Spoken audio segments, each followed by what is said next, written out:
तो ये जो इंसानी ज़िंदगी है, इंसानी लाइफ है, वो जो ना करना चाहो वही होता है। ये ऐसा है ही, हमारी बुद्धि ही है ऐसा, हमारा मन ही ऐसा है कि जो हम नहीं करना चाहते हैं वही ही होता है। बहुत सारी ऐसी बातें हैं जो हम नहीं चाहते हैं फिर भी वो हो जाता है, अचानक से ऐसे हो जाता है। कहेंगे भैया हम नहीं चाहते थे, हो गया यार, और जो हम चाहेंगे वो नहीं हो पाएगा। इसका मेन कारण यही है कि हमारी शिक्षा, हमें शिक्षा नीति भैया कुछ ना कुछ उसमें खामियां ज़रूर हैं, उसमें कुछ ना कुछ गड़बड़ी ज़रूर है, इसीलिए ऐसा है। अब देखो, आपको पता है, हमें भी पता है कि ब्रह्म मुहूर्त में यानी कि एकदम सुबह सुबह 4 साढ़े 4 बजे के आसपास सोकर उठना कितना सेहत के लिए लाभदायक है, कितना यूज़फुल है।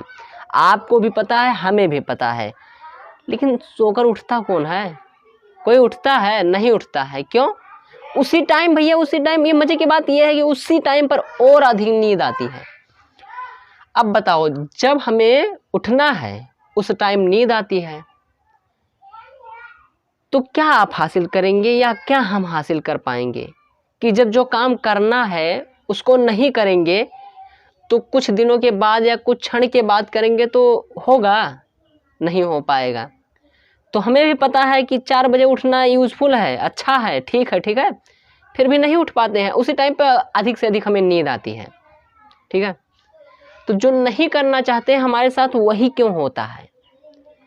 क्योंकि देखो, ऐसा नियम ही है, ठीक है, प्राकृतिक का ऐसा नियम है कि जब हमारे ऊपर काल मंडरा रहा होता है, ठीक है, यानी कि कुछ गड़बड़ होने वाला होता है, तो बुद्धि हमारी चली जाती है, बुद्धि खत्म हो जाएगी। क्यों? अब वो पता नहीं क्यों यार, ये प्राकृतिक का नियम है। देखो, ये सिर्फ हमारे तुम्हारे साथ नहीं हो रहा है, ये बहुत से लोगों के साथ हो रहा है। ये जबकि ये कलयुग है, ये कलयुग में ही मैं बात नहीं कर रहा हूँ, द्वापर में भी हो रहा है और यहाँ तक कि भैया त्रेता में भी हुआ था। क्यों और कहाँ?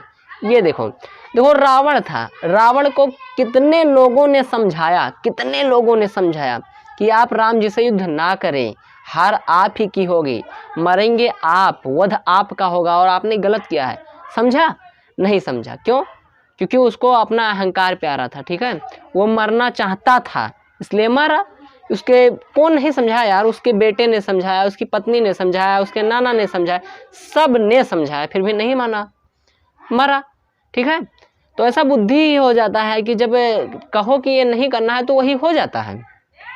अब ये द्वापर में आप लोग समझ सकते हैं, दुर्योधन को देख लो भैया, हर किसी ने बताया कि हम युद्ध लड़ेंगे, महाभारत होगा, मरेंगे, खत्म होएंगे। उसके जन्म के उपरांत ही पता चल गया था कि अगर लड़ोगे तो जाओगे, खत्म हो गए। लेकिन उसे कोई फर्क नहीं पड़ा, लड़ा। स्वयं बताओ, भगवान जी से लड़ेगा तो कौन जीत पाएगा भाई साहब?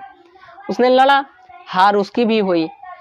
और इसी को देखते हुए, इन्हीं सब चीज़ों को देखते हुए, ठीक है, इन्हीं सब चीज़ों को देखते हुए एक किताब है जिसका नाम रश्मि रथी है, ठीक है, रश्मि रथी है वो। उसके 3य अध्याय में एक श्लोक है, बहुत गजब पंक्ति है यार, उसको आप लोग पढ़ें। लेकिन पढ़ेंगे कहाँ से? मोबाइल चलाने से आपको छुट्टियाँ नहीं मिलेगी तो पढ़ेंगे कहाँ से? पढ़िए इन सब किताबों को। क्यों ये सब जो विदेशी हैं, जो बिजनेसमैन हैं, अमीर आदमी हैं, क्यों कहते हैं कि मैं पढ़ता हूँ, सीखने की कोशिश करता हूँ? सीखने माने क्या? मैं पढ़ता हूँ। क्यों पढ़ता हूँ? क्यों? उससे अलग नॉलेज मिलती है, अलग दृष्टिकोण मिलती है, ठीक है। तो उसमें एक पंक्ति है, वो पंक्ति यह कहती है कि जब नाश मनुष्य का छाता है, पहले विवेक मर जाता है। विवेक माने बुद्धि। अब इसका अर्थ समझो कि जब किसी व्यक्ति का, ठीक है, उसके ऊपर काल मंडराएगा या कुछ ना कुछ उसके पास दुर्घटना होने वाले रहेगी, उसके साथ होगा, ठीक है, मतलब होने वाला है कुछ ना कुछ दिन में या कुछ क्षण में, तो सबसे पहले उसकी बुद्धि भ्रष्ट होगी। यही अपने आसपास की चीज़ों को देख लीजिए, अपने आसपास के लोगों को देख लीजिए। देखिए, उनके रहेंगे, कोई समझाएगा कि ये ना करो बाऊ, लेकिन उनके समझ में ना आई, वो कहिए कि हमार हो तो हार का। उदाहरण हम आपको समझा रहे, एकदम एग्जैक्ट बात। इतनी सी उम्र है पर हमने देखा है, ठीक है। हमारे ही एक दोस्त हैं, ठीक है, पहचान के हैं, उनसे हमने मिला तो उन्होंने बताया हमें कि एक हमारे गांव के व्यक्ति हैं, ठीक है, मैं नाम नहीं लेना चाहूँगा, पर व्यक्ति हैं वो। उनके दादा बाप के राज में कम से कम आई थिंक 50 बीघे खेत हुआ करते हैं। बीघा समझते हैं? 50 बीघे खेत हुआ सकते थे। करीबन हो गए 15 से 16 एकड़, एकड़ समझते होंगे आप लोग, 15-16 एकड़ जमीन उनके बाप दादे के राज में थी। लड़का आया भ्रष्ट निकला, उसने क्या किया, बेचना स्टार्ट कर दिया। अब बताओ, बेचते स्टार्ट कर दी तिकरे काव बची, बेचना स्टार्ट कर दिया उसने। अब आज घड़ी इस टाइम, ठीक है, मैं प्रेजेंट टाइम की बात कर रहा हूँ, आई थिंक वो लोग वीडियो भी देख रहे होंगे, तो भैया मैं आप ही को टारगेट नहीं कर रहा हूँ, मैं बता रहा हूँ, ठीक है, इस श्लोक पर आगे इसलिए मैं बता रहा हूँ। आज घड़ी उनके पास सिर्फ आई थिंक 6 या 7 बीघे खेत बचे हैं। बताओ, कहाँ 50 बीघे खेत और कहाँ 6-7 बीघे खेत।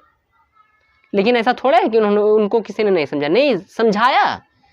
उनकी माता जी थे, उन्होंने समझाया, उनकी बहनें थी, उन्होंने समझाया कि कम से कम अपना ना कमा के ले सको तो कम से कम उसको तो मत खत्म करो जो बाप दादे कमा के गए हैं। लेकिन नहीं, उसको समझ में कहाँ आएगा भैया, क्यों? क्योंकि काल मरड़ा रहा है, और जिसके ऊपर काल मरड़ाएगा उसका सर्वनाश निश्चित है। यह आदिकाल से चला आ रहा, हमारे अब से नहीं है। इसी को देखते हुए पंक्ति लिखी गई थी। उस पंक्ति को आप लोग जरूर देखिएगा, रश्मि रथी के 3य अध्याय में कहीं दूसरे तीसरे लाइन में है, ठीक है, उसको पढ़िए कि जब नाश मनुष्य का छाता है पहले विवेक मर जाता है। इस पंक्ति में भैया इसको डीपली आप समझिए, कितनी बात इसमें है, ठीक है। तो ऐसा ही है कि जब हम गलत करेंगे तो कोई समझाएगा, हमें समझ में नहीं आएगा, और आपको हम बहुत अच्छी तरीका बता देते हैं, बहुत अच्छी तकनीक बता देते हैं कि आप कैसे समझें कि हम गलत कर रहे हैं। देखिए, अगर आप कोई काम कर रहे हैं तो सबसे पहले अपने माँ बाप से पूछिए, अपने भाई बंधु से पूछिए, अपने मित्रों से पूछिए, ठीक है। कोई भी आपका है सगा, जिसको आप मानते हैं रिश्तेदार, उससे पूछिए, वो आपको कभी गलत राय नहीं देंगे, गलत डिसीजन नहीं देंगे। आजकल की भाई साहब ये लोग कुछ युवा पीढ़ियां हैं जो कह रही हैं कि किसी का मत सुनो, अपने मन का करो। अरे भैया, अपने मन के करोगे तो जाओगे पक्का, 100% जाओगे, कहीं ना कहीं बचोगे, कुछ बचेगा नहीं। सबसे प्यारी चीज़ इज्जत है, इज्जत बचाओ, ठीक है। तो आप उनसे पूछिए। आपकी भैया पत्नी गलत हो सकती है, ठीक है, भाई बंधु गलत हो सकते हैं, रिश्तेदार गलत हो सकते हैं, लेकिन माँ बाप गलत नहीं हो सकते हैं। उनसे एक बार डिसीजन जरूर लीजिए। वो जो कहें कि अगर आप कोई काम कर रहे हैं या कोई बिजनेस स्टार्ट करना चाहते हैं, पूछिए, प्रेम से जाकर के बैठ के पूछिए कि माँ ये चीज़ कर लूँ या पिताजी ये चीज़ कर लूँ तो क्या इसमें प्रॉफिट है, या हमारा जीवन कैसा होगा आगे, ठीक है, इसमें फ्यूचर है नहीं है। भलैये से वो ना पढ़े हों, लेकिन हाँ बताएंगे आपके माँ बाप आपके भले के लिए ही, चाहे वो जितने नकिष्ट हों, चाहे जितने नकिष्ट हों, लेकिन वो अपने बेटे के फ्यूचर के साथ कोई माँ बाप खिलवाड़ नहीं करना चाहेगा। हाँ, वो अलग बात है अगर वो उसकी माँ बाप नहीं है तो कोई अपने पुत्र के साथ ऐसा खिलवाड़ नहीं करेगा। हर माँ बाप का सपना होता है, हर माँ बाप यही सोचती है कि हमारा बेटा आगे चलकर कोई ना कोई बड़ा काम करे, नाम रोशन करे। लेकिन बस यही है कि आपको वो चीज़ समझ में आना चाहिए। तो इस चीज़ पर आप लोग ध्यान दीजिए, गौर कीजिए। ये आप ही के लिए था, हमने आपको बताया कि क्या कैसे करें, ठीक है।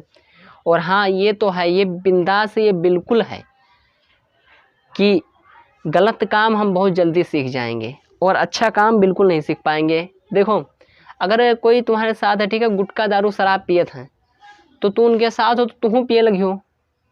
वही चीज़ अगर कोई बंदा बिजनेसमैन है, वो अपने बताएगा, वो नहीं करोगे। काहे?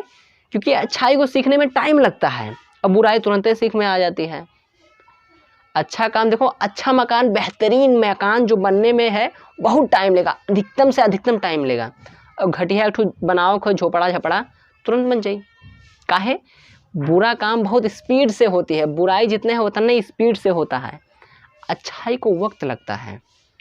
और अपने आप से हर काम करने पर पूछिए कि मैं जो कर रहा हूँ वो सही है, मेरे लिए सही है, समाज के लिए सही है, आने वाले मेरे पीढ़ी के लिए सही। ये सबसे बड़ा प्रश्न है आपके लिए कि क्या मेरा बेटा या बेटी ये एकदम सर उठाकर कह सकेगी कि हमारे पिताजी जो किए वो अच्छे किए। गर्व वाली काम कीजिए, शर्म वाली नहीं।